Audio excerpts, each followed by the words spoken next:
Hello students. तो last class में हम टनल प्रॉब्लम्स पढ़ चुके थे और उससे पहले हमने electric field due to different types of spheres पढ़ा था। आज हम पढ़ने वाले हैं electric field due to uniformly charged non conducting infinitely long cylinder.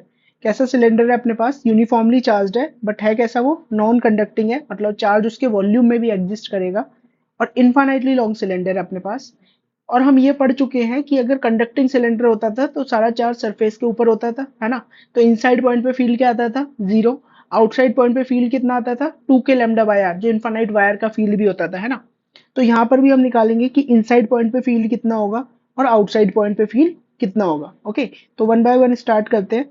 पहले अपन स्टार्ट करेंगे इनसाइड पॉइंट से। कहाँ से स्टार्ट करेंगे बच्चों? इनसाइड पॉइंट पे फील्ड क्या होगा वहां से शुरू करेंगे।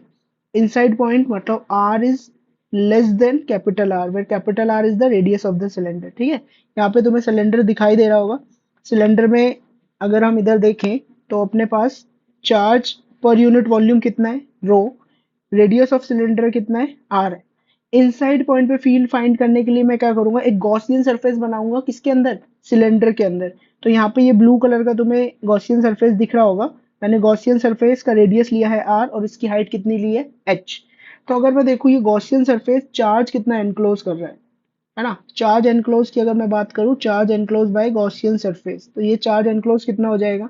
ये चार्ज एनक्लोज, तुम बोलोगे सर ये हो जाएगा charge per unit volume into volume of the what? Volume of the Gaussian surface. तो गॉसियन सरफेस का वॉल्यूम तुम बोलोगे सर ये होगा pi R square into small H. बात समझ में आई? फिर मैंने सीधा तुम्हें रिजल्ट बता रखा है कि electric field due to sphere क्या, उसकी वजह से क्या होता है? सिलेंडर की वजह से charge enclosed upon 2 pi epsilon naught are into h. सीधा फॉर्मूला बता रखा है ना। तो चार्ज एनक्लोज की अगर मैं वैल्यू रख दूं तो ये हो जाएगा rho into pi R square H upon 2 pi epsilon naught into are into H. R और एच कैंसिल हो जाएंगे, ठीक है। तो ओवरऑल अपने पास इनसाइड पॉइंट पे किसी भी सिलेंडर के अंदर फील्ड मिलेगा, वो कितना मिलेगा? रो आर अपॉन 2 एप्सिलॉन नॉट। भाई नॉन कंडक्टिंग स्फीयर के केस में कितना होता था फील्ड इनसाइड पॉइंट पे? रो आर अपॉन 3 एप्सिलॉन नॉट। यहाँ कितना हो गया? रो आर अपॉन 2 एप्सिलॉन नॉट। दूसरा हम फील्ड की बात करेंगे कौन से पॉइंट पे? आउटसाइड पॉइंट पे। वहां पर बात करेंगे आउटसाइड पॉइंट पर। Outside means r is greater than capital R. ठीक है। तो इस बार मैं जो गॉसियन सरफेस लेने वाला हूँ वो एक कैसा गॉसियन सरफेस लूंगा? फिर से वही सिलेंड्रिकल गॉसियन सरफेस लूंगा। और इस बार ये मैं कुछ गॉसियन सरफेस ले रहा हूँ। बड़ा सा गॉसियन सरफेस है इस बार अपना, ये वाला जो गॉसियन सरफेस मैंने बनाया है। हाइट सेम लेते हैं, हाइट सेम ही रखते हैं इसकी एच। एच हाइट का गॉसियन सरफेस अपन ने बना लिया। ठीक है, गॉसियन सरफेस का रेडियस हो जाएगा आर और गॉसियन सरफेस की हाइट स्टिल कितनी है? एच। तो अगर मैं देखूंगा कि चार्ज एनक्लोज कितना होगा इसमें, है ना, चार्ज एनक्लोज की बात करूंगा तो फिर से मैं वही बोलूंगा कि charge per unit volume into volume. कौन सा वॉल्यूम? वो वॉल्यूम जिस वॉल्यूम के अंदर चार्ज है। तो मेरे को पता है चार्ज तो सिर्फ इसी वॉल्यूम के अंदर होगा। ये जो एच हाइट का सिलेंडर है और जिसका रेडियस कितना है? Capital R. इतने वॉल्यूम में ही तो अपना चार्ज होगा, है ना भाई। इससे बाहर चार्ज है ही नहीं क्योंकि। तो इसीलिए चार्ज एनक्लोज कितना आ जाएगा? Rho pi capital R square into H हो जाएगा। तो अगर मैं ई आउटसाइड देखूं तो फिर से जनरल फॉर्मूला लगाऊंगा, that E outside is equals to charge enclosed upon 2 pi epsilon naught into are into h. ये फॉर्मूला गॉस लॉ में मैंने करा दिया था, तो मैं एप्लीकेशन ऑफ गॉस लॉ में। तो ई आउट कितना आ जाएगा? Rho pi R square upon H over 2 pi epsilon naught are into H. H से एच कैंसिल हो जाएगा, एक पाई से एक पाई कैंसिल हो जाएगा। इसीलिए आउटसाइड पॉइंट पे जो फील्ड आएगा किसी भी नॉन कंडक्टिंग सिलेंडर की वजह से, that is rho capital R square upon 2 epsilon naught into r. ये किधर है बेटा फील्ड? ये फील्ड है आउटसाइड पॉइंट पे। इनसाइड पॉइंट पे देख लिया, आउटसाइड पॉइंट पे देख लिया। अब हम कहाँ पर देखते हैं? सेंटर पे देखते हैं और सरफेस पे देखते हैं। ठीक है। So third is at surface. At surface, अगर मैं सरफेस पे बात करूँ ना तो small r is equals to capital R हो जाएगा। तो अब तुम ई आउट या ई इन किसी भी फॉर्मूले में पुट कर दो। मैं ई इन वाले फॉर्मूले में पुट कर रहा हूँ। तो इसी से मेरा आ जाएगा electric field at surface is rho capital R upon 3 epsilon naught. This is the maximum value of the field due to cylinder, है ना। फोर्थ अपने पास आ जाएगा अगर हम इसके सेंटर पे देखें, सिलेंडर के सेंटर पे देखें। अगर मैं सेंटर पे बात करूंगा, सेंटर क्या है, इनसाइड पॉइंट, और वहां पर आर इज इक्वल्स टू क्या है, small r is equals to 0। इसीलिए E at centre, centre point पे फील्ड कितना आ जाएगा, ई एट सेंटर इज 0। तो सिलेंडर के सेंटर पे फील्ड क्या होगा, 0। और फिर जो फील्ड होगा वो बढ़ता जाएगा कब तक, सरफेस तक। सरफेस के बाद फिर वो करेगा क्या, घटना शुरू कर देगा जैसे जैसे आर बढ़ेगा, है ना। तो देखो फील्ड का वेरिएशन कैसे जाएगा, फील्ड का वेरिएशन देख लेते हैं। कभी कभी सीधा ये अपने पास ग्राफ ही देखने को मिल जाता है मेंस वगैरह में, ठीक है। तो देखो भाई कैसे करेंगे, हमें पता है कि रेडियस, एक लाइन पहले तो वही वाली बना लेते हैं, एक्सट्रीम वाली लाइंस अपनी, that is this line is representing which part, this is representing r is equals to capital R, this is r which is the distance from the center, and here is the variation of the electric field, okay। तो यहाँ पर देखो variation कैसा जाएगा भाई, okay. तो हमने देखा भाई इनसाइड पॉइंट पे, inside point means that is r is less than capital R, इस वाले रीजन में अगर मैं देखूं, इनसाइड पॉइंट पे मैं बात करूं तो electric field is directly proportional to r, means E versus r graph जो आएगा मेरा स्ट्रेट लाइन आने वाला है ना। ई वर्सेस आर ग्राफ कैसा आएगा, स्ट्रेट लाइन आएगा, कब तक, सरफेस तक। सरफेस के बाद क्या होगा, सरफेस के बाद मतलब अगर आर की वैल्यू कैपिटल आर से बड़ी होगी, मतलब ये वाला रीजन, तो आर की वैल्यू अगर कैपिटल आर से बड़ी है, इट मीन्स हम आउटसाइड पॉइंट पे आए गए हैं। आउटसाइड पॉइंट पे फील्ड क्या होता है, इनवर्सली प्रोपोर्शनल टू आर जाता है, ओके। तो यहाँ पर भी फील्ड कैसे जाएगा, इस तरह से कुछ जाएगा, है ना। यहाँ पे एक बार मैं लिख भी देता हूँ that E in is directly proportional to r and E out is inversely proportional to r. और ये था सरफेस वाला फील्ड, सरफेस पर फील्ड होता है maximum, that is rho are upon 2 epsilon naught, ठीक है। तो ये सिंपल सी चीजें हम याद कर लेंगे, क्या याद कर लेंगे कि इनसाइड पॉइंट पे फील्ड नॉन कंडक्टिंग सिलेंडर का कितना होगा, rho are upon 3 epsilon naught. Outside point पे फील्ड कितना होगा, rho capital R square upon 2 epsilon naught into R. बात समझ में आई, ये चीजें समझ में आनी चाहिए क्योंकि नेक्स्ट प्रॉब्लम जेई एडवांस का प्रॉब्लम है और बहुत ही सिंपल प्रॉब्लम है। तो देखो इस प्रॉब्लम को देखते हैं। ये प्रॉब्लम बेसिकली तुम्हारा पूछा गया है जेई एडवांस 2012 में, जेई एडवांस 2012 में पूछा गया है। काफी सिंपल प्रॉब्लम है ये। यहाँ पे हमें क्या दे रखा है, an infinitely long cylinder of radius R has a uniform volume charge density rho. इसका यूनिफॉर्म वॉल्यूम चार्ज डेंसिटी कितनी है, रो, ठीक है, रो इसकी वॉल्यूम चार्ज डेंसिटी है। And it has a spherical cavity of radius R by 2। भाई यहाँ पर एक स्फेरिकल कैविटी है, उसका रेडियस कितना है, R by 2, on the axis of cylinder, जैसा कि हमें डायग्राम में दिखाया गया है। We have to find out the magnitude of electric field at point P. कोई भी पी पॉइंट है at a distance 2r from the axis of the cylinder, we have to find out the electric field at this point, ठीक है। और बता भी रखा है कि जनरल एक्सप्रेशन कुछ इस तरह से होता है 23 रो आर बाय 16 के एप्सिलॉन नॉट। बट ये पूछा हुआ है कि यहाँ पर ये के क्या होगा, ओके। तो स्टेप बाय स्टेप करते हैं इस प्रॉब्लम को। देखो भाई कैसे होगा कि पूरे सिलेंडर के ऊपर मान लेते हैं कि पॉजिटिवली चार्ज डेंसिटी कितनी है, रो है। रो इस पर यूनिफॉर्मली डिस्ट्रीब्यूटेड है ना, रो कांस्टेंट है सिलेंडर का। अभी जो कैविटी निकाली है यहाँ पर कोई चार्ज नहीं है इसके अंदर, तो मैं ऐसा मान सकता हूँ कि जितना इसमें पॉजिटिव चार्ज होगा उतना ही इसमें नेगेटिव चार्ज होगा, है ना। तो हम क्या करेंगे, हम इस कैविटी को कैसे देखेंगे कि इस पे नेगेटिव चार्ज है बहुत सारा और उतना ही पॉजिटिव चार्ज भी है ना। वो पॉजिटिव चार्ज तो सिलेंडर का पार्ट बन गया, बट नेगेटिव चार्ज किसका पार्ट रह गया, इस कैविटी का पार्ट रह गया, है ना। सेम टाइप के प्रॉब्लम हम कर चुके हैं। तो we have to find out the electric field at point P. तो देखो मेरे को सिंपल सिंपल एकदम नजर आ रहा है कि मैं इलेक्ट्रिक फील्ड पी पॉइंट पर क्या बोलूंगा, मैं बोलूंगा electric field due to cylinder, electric field due to cylinder minus electric field due to sphere. और दोनों के लिए ही कौन सा पॉइंट है, ये आउटसाइड पॉइंट है ना। और ये हम जानते हैं कि आउटसाइड पॉइंट पर सिलेंडर का फील्ड कितना होता है, ई सिलेंडर जो होता है, ई सिलेंडर होता है rho R square upon 2 epsilon naught into R, है ना। और ई ड्यू टू स्फीयर क्या होता है आउटसाइड पॉइंट पे, ई ड्यू टू स्फीयर ये होता है rho R cube upon 3 epsilon naught into R square, where R is the radius of that sphere, है ना, स्फीयर का रेडियस है, ओके। और स्मॉल आर क्या है, distance from the centre of the sphere. बात समझ में आई इतनी, ठीक है। तो देखो सिलेंडर की वजह से मैं लिखूंगा सिलेंडर का तो ठीक है रो ही था, आर क्या हो जाएगा, इसका रेडियस भी आर ही है, तो rho R square upon 3 epsilon naught 2 epsilon naught. और डिस्टेंस कितना हो जाएगा इसके सेंटर से, पी पॉइंट का distance from the axis of the cylinder is 2r, है ना, minus electric field due to sphere, ये हो जाएगा रो आर का cube, R is the radius of sphere, तो स्फीयर का रेडियस कितना है r/2 का cube upon 3 epsilon naught into are square, are square, are कौन सा डिस्टेंस होगा, सेंटर ऑफ स्फीयर का पी पॉइंट से डिस्टेंस, दैट इज 2r, तो यहाँ पे हो जाएगा ये 2r का स्क्वायर। ओके, तो इसको सॉल्व करोगे तो ये आ जाएगा rho are upon 4 epsilon naught, और इधर ये बन जाएगा 1 - 1/24, ये ऐसा कुछ तुम्हारे पास बनने वाला है। ठीक है, तो ओवरऑल तुम्हारे पास ये कितना आ जाएगा 23 रो आर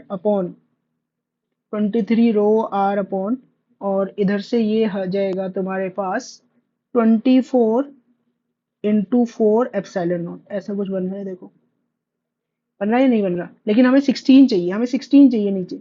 16 के लिए मेरे को पता है 4 × 4 करना पड़ेगा, तो मैं इसको ऐसे लिख लेता हूँ 23 rho are upon 6 × 4 × 4 epsilon not, लिख सकता हूँ ऐसे। तो यहाँ से देखो कितना आ जाएगा 23 rho R, 4 × 4 16 into 6 into epsilon naught, तो यही तो भाई के था अपना, तो के कितना आ गया 6 आ गया के। कोई प्रॉब्लम, बहुत ही सिंपल प्रॉब्लम थी, है ना। ओके, तो नेक्स्ट प्रॉब्लम देखेंगे हम। यहाँ पे हमें दो सिलेंडर दे रखे हैं, एक सिलेंडर की चार्ज डेंसिटी है प्लस रो और दूसरे की है minus rho, they are uniformly charged, है ना। इनके सेंटर टू सेंटर सेपरेशन अपने को क्या दे रखा है, डी दे रखा है, दोनों सिलेंडर्स का सेंटर टू सेंटर सेपरेशन। और हमें एक बात बोल रखी है कि इन दोनों को हमने मर्ज किया, और मर्ज इस तरह से किया सो दैट ये वाला चार्ज क्या हो जाएगा अपना, इस रीजन का चार्ज न्यूट्रलाइज हो गया, क्योंकि भाई जितना इस रीजन में पॉजिटिव चार्ज है उतना ही इस रीजन में नेगेटिव चार्ज है, ओवरऑल चार्ज क्या हो गया, न्यूट्रलाइज हो गया यहाँ पर, है ना। बट यहाँ पर फील्ड एग्जिस्ट करेगा, तो वही पूछा हुआ है कि फील्ड का कितना मैग्नीट्यूड होगा। ओके, फील्ड का कितना मैग्नीट्यूड होगा अगर इस ये जो चार्ज फ्री रीजन बना है मेरा, इस रीजन में मैं कोई भी पॉइंट ले लूं, लेट्स से अगर ये पॉइंट ले लूं, तो इधर फील्ड की वैल्यू कितनी होगी।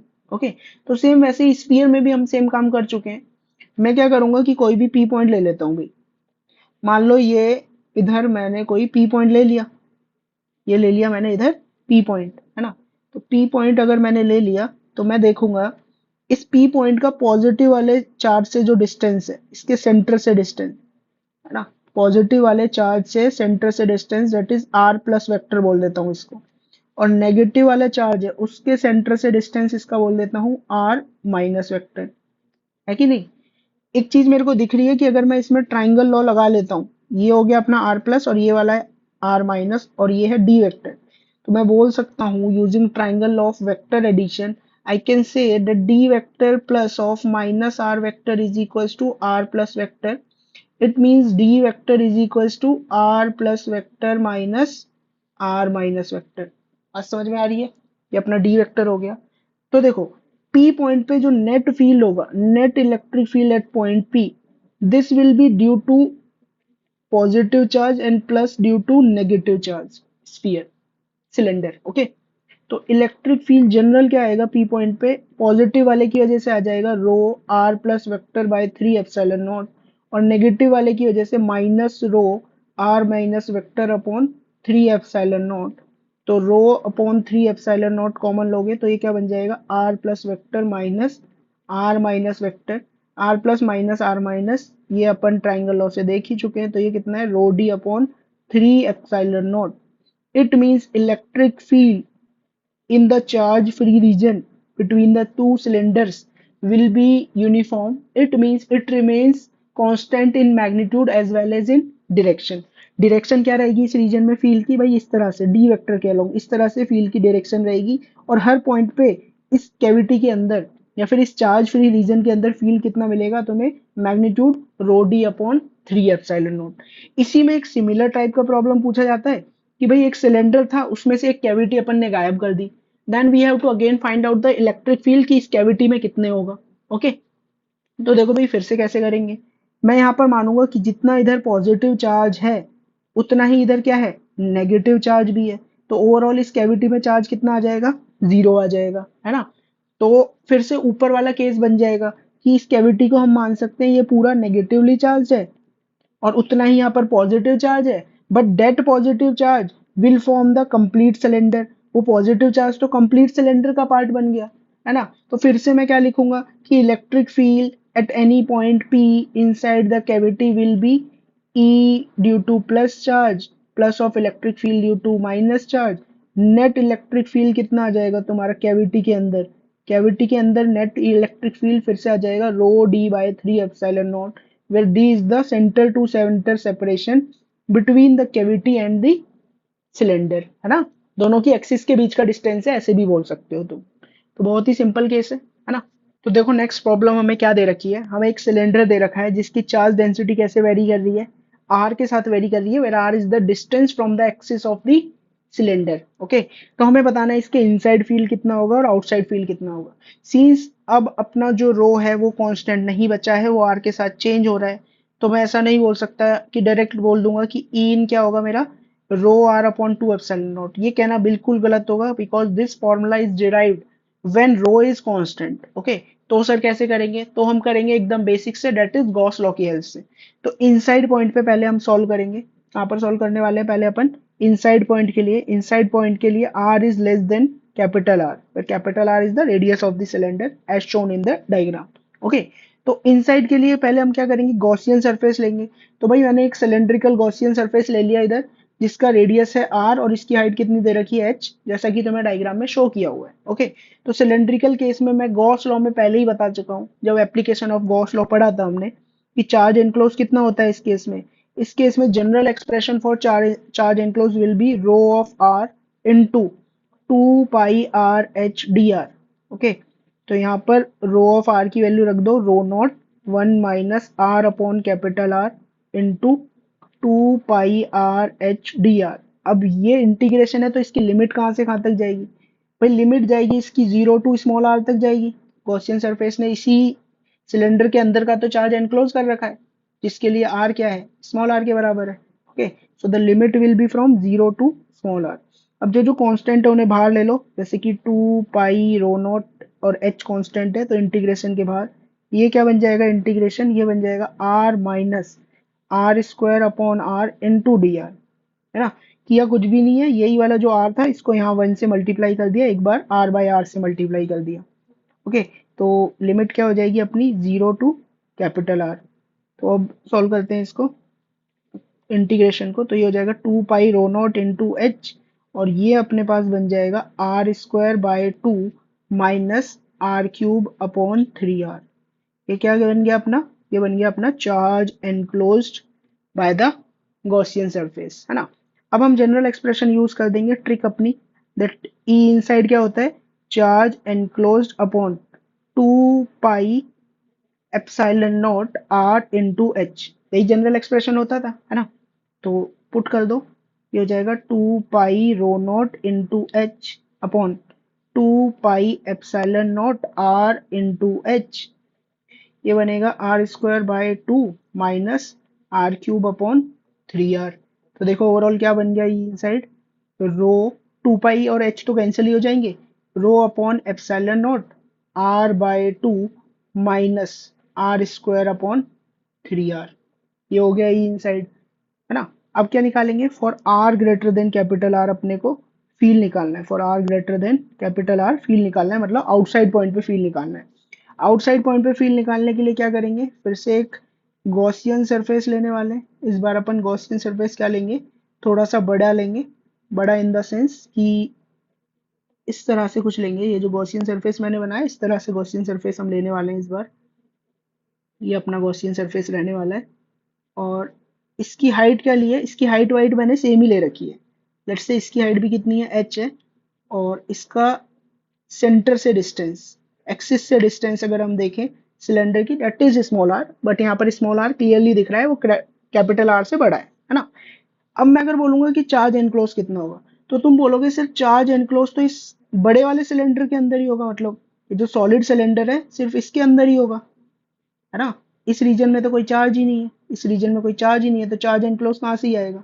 तो चार्ज एनक्लोज हम देखेंगे क्या, जो कि ये जो व्हाइट वाला सिलेंडर है उसकी एच हाइट पे जितना भी चार्ज होगा वही अपना चार्ज एनक्लोज होगा या नहीं होगा? बिल्कुल होगा। ठीक है, तो चार्ज एनक्लोज निकाल लेते हैं भाई। तो चार्ज एनक्लोज का जनरल फॉर्मूला हमारे पास क्या होता है, चार्ज एनक्लोज का जनरल फॉर्मूला होता है integral rho of R into two pi R H D are, है ना?